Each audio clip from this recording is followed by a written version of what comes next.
TSR study পয়েন্টে সকলকেই স্বাগত। আজকের ভিডিওতে প্রথম পর্যায়ক্রমিক মূল্যায়ন 2025 সালে ষষ্ঠ শ্রেণীর ভূগোল বিষয়ের এক্সের নমুনা প্রশ্নপত্র উত্তরসহ আলোচনা করব। ভিডিও শুরু করার আগে কিছু কথা বলে নিই। তোমরা আশা করি সবাই জানো যে তোমাদের এই বছর থেকে পরীক্ষার নম্বর বিভাজনের কিছুটা পরিবর্তন হয়েছে। প্রথম পরীক্ষা তোমাদের 30 নম্বরের হবে, সময় পাবে 1 ঘন্টা। তাহলে 30 নম্বরের জন্য কোন কোন অধ্যায়গুলি পড়তে হবে দেখো। সিলেবাস: আকাশ ভরা সূর্য তারা, পৃথিবী কি গোল, তুমি কোথায় আছো, পৃথিবীর আবর্তন, ভারতের সাধারণ পরিচয়, ভারতের ভূপ্রকৃতি ও নদ নদী। এই 6টি অধ্যায় তোমাদেরকে পড়তে হবে। 1 দাগ, সঠিক উত্তরটি নির্বাচন করে লেখো। এখানে 6টি করতে হবে, প্রতি প্রশ্নের মান 1 করে। 1 দাগের ক, সৌরজগতের শীতলতম গ্রহ শনি, ইউরেনাস, পৃথিবী, মঙ্গল। সঠিক উত্তরটি হবে সৌরজগতের শীতলতম গ্রহ হল ইউরেনাস। নেক্সট কোশ্চেন খ, পৃথিবীর নিরক্ষীয় ও মেরু ব্যাসের পার্থক্য 40 কিমি, 41 কিমি, 42 কিমি, 43 কিমি। সঠিক উত্তরটি হবে পৃথিবীর নিরক্ষীয় ও মেরু ব্যাসের পার্থক্য 42 কিমি। গ, ভারতের প্রমাণ সময় ধরা হয় কলকাতার, বেঙ্গালুরুর, এলাহাবাদের, মুম্বাইয়ের স্থানীয় সময়কে। সঠিক উত্তরটি হবে ভারতের প্রমাণ সময় ধরা হয় এলাহাবাদের স্থানীয় সময়কে। ঘ, 23.5 ডিগ্রি উত্তর অক্ষরেখা যে নামে পরিচিত তা হল কর্কটক্রান্তি রেখা, মকরক্রান্তি রেখা, সুমেরুবৃত্ত রেখা, নিরক্ষর রেখা। সঠিক উত্তরটি হবে 23.5 ডিগ্রি উত্তর অক্ষরেখা যে নামে পরিচিত তা হল কর্কটক্রান্তি রেখা। নেক্সট কোশ্চেন, ভারতের একটি পশ্চিম বাহিনী নদী হল কাবেরী, গোদাবরী, নর্মদা, মহানদী। সঠিক উত্তরটি হবে ভারতের একটি পশ্চিম বাহিনী নদী হল নর্মদা। নেক্সট কোশ্চেন, সৌরজগতের যেই গ্রহটি পূর্ব থেকে পশ্চিমে আবর্তন করে সেটি হল বুধ, শুক্র, মঙ্গল, পৃথিবী।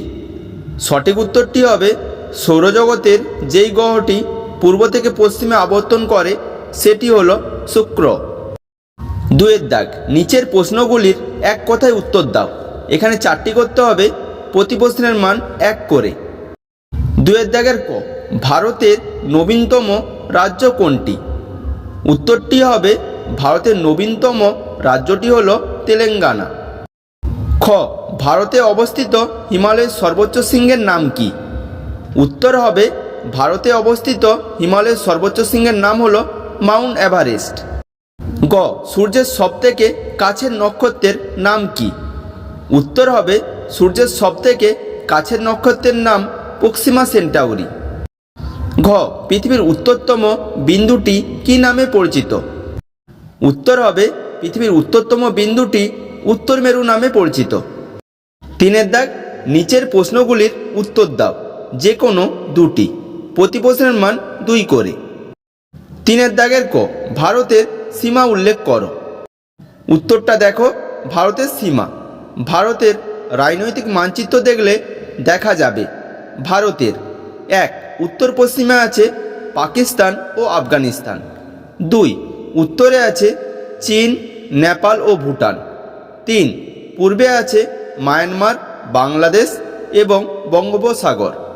4, পশ্চিমে আছে আরব সাগর এবং 5, দক্ষিণে আছে ভারত মহাসাগর, শ্রীলঙ্কা ও মালদ্বীপ। এটি হলো ভারতের সীমানা। পরের প্রশ্ন খ, ভারতের পশ্চিমের মরু অঞ্চলের ভূপ্রকৃতি কীরূপ? উত্তরটা দেখো, ভারতের পশ্চিমের মরু অঞ্চলের ভূপ্রকৃতি। আরাবল্লী পর্বতের পশ্চিমে রাজস্থান রাজ্যে ভারতের মরু অঞ্চল থর মরুভূমি অবস্থিত, যার গড় উচ্চতা হল 150 মিটার। তাই ভূমির উচ্চতা অনুযায়ী পশ্চিমের মরু অঞ্চলের ভূপ্রকৃতি সমভূমির মতো। থর মরুভূমির সর্বত্রই বালি আর পাথর দিয়ে গঠিত এবং এটি সূক্ষ্ম ও রুক্ষ উদ্ভিদহীন অঞ্চল। গ, জিওড বলতে কি বুঝো? উত্তরটা দেখো, ধারণা। জিওড শব্দের অর্থ হল পৃথিবীর মতো দেখতে বা পৃথিবীর মতো। পৃথিবী নিজের অক্ষের চারিদিকে অনেক দ্রুত ঘোরে বলে ওপর নিচ কিছুটা চাপা আর মাঝ বরাবর কিছুটা স্ফীত। তাই পৃথিবী পুরোপুরি গোল নয়। কমলালেবু বা ন্যাসপাতির সঙ্গে পৃথিবীর আকৃতির কিছুটা মিল থাকলেও আসলে পৃথিবীর আকৃতি পৃথিবীর মতো, যাকে ইংরেজিতে জিওড বলে। 4 দাগ, নিচের প্রশ্নগুলির উত্তর দাও, যে কোনো দুটি। প্রতি প্রশ্নের মান 3 করে। 4 দাগের ক, নিরক্ষরেখাকে মহাবৃত্ত বলা হয় কেন? উত্তরটা দেখো। নিরক্ষরেখাকে মহাবৃত্ত বলার কারণ, গোলকের পৃষ্ঠদেশে অঙ্কিত বৃত্তের কেন্দ্র এবং গোলকের কেন্দ্র যখন একই বিন্দুতে অবস্থান করে তখন তাকে মহাবৃত্ত বলে। নিরক্ষরেখাকে মহাবৃত্ত বলার কারণগুলি হল: 1. সর্বাপেক্ষা বড় বৃত্ত। নিরক্ষরেখা হল অক্ষরেখাগুলির মধ্যে সবচেয়ে বড় বৃত্ত। এর থেকে বড় কোনো বৃত্ত ভূগোলকে আঁকা সম্ভব হয় না। 2. একই বিন্দুতে অবস্থান। নিরক্ষরেখার কেন্দ্র ও পৃথিবীর কেন্দ্র একই বিন্দুতে অবস্থান করে থাকে। 3. সমান দুটি অংশ। মহাবৃত্ত বরাবর কোনো গোলককে ছেদ করলে দুটি সমান অংশ পাওয়া যায়। নেক্সট কোশ্চেন খ, স্থানীয় সময় কাকে বলে? উত্তরটা দেখো। সংজ্ঞা, মধ্যাহ্ন বা দুপুর 12টা থেকে যেই সময় গণনা করা হয় সেই সময়কে কোনো স্থানের স্থানীয় সময় বলে। স্থানীয় সময় নির্ধারণ, পৃথিবী নিজের অক্ষের চারদিকে 24 ঘন্টায় একবার আবর্তন করে।